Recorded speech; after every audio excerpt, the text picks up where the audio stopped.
নারায়ণগঞ্জের সোনারগাঁওয়ে লিচুর বাম্পার ফলন হয়েছে। এতে উচ্ছ্বসিত চাষিরা। বাগান থেকে লিচু সংগ্রহে এখন ব্যস্ত সময় পার করছেন তারা।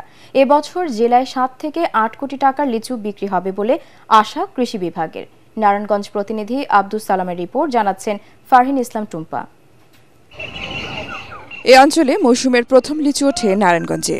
জেলার সোনারগাঁওয়ের গাছে গাছে এখন থোকা থোকা লিচু। সারা দেশেই রসালো মিষ্টি এসব লিচু রয়েছে আলাদা কদর। আমি ফ্যামিলি নিয়ে আসছি আর কি, লিচু বাগানে লিচু দেখতে আসছি, আবার লিচু কিনতেও আসছি। সোনারগাঁয়ের যে চায়না 3 কদমি লিচু, এটা খুবই সুস্বাদু। এজন্য আমরা আমাদের ফ্রেন্ড সার্কেল সবাইকে নিয়ে আসছি। সুস্বাদু চায়না 3 কদমি লিচু পাওয়া যায় শুধুমাত্র সোনারগাঁয়েই। অন্য বছরের তুলনায় এবছর ৫ হেক্টর বেশি জমিতে আবাদ হয়েছে লিচুর। কদমি লিচুটা আপনার বাজারে অনেক ভালো দাম পাচ্ছে, এমনকি খাওয়াই অনেক ভালো।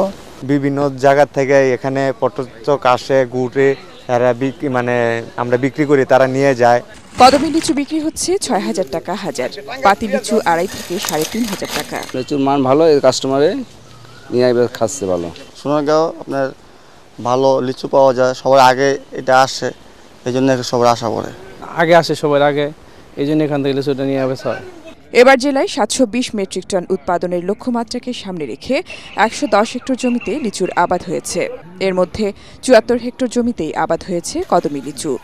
গ্রাহকদের কাছে এই লিচুর চাহিদাই বেশি। সোনারগাঁতে ৮৫টি গ্রামে আমাদের লিচু আবাদ হচ্ছে, কৃষকরা দাম পাচ্ছে। বাজারে এখন লিচু সব ৫০০ থেকে ৮০০ টাকা পর্যন্ত।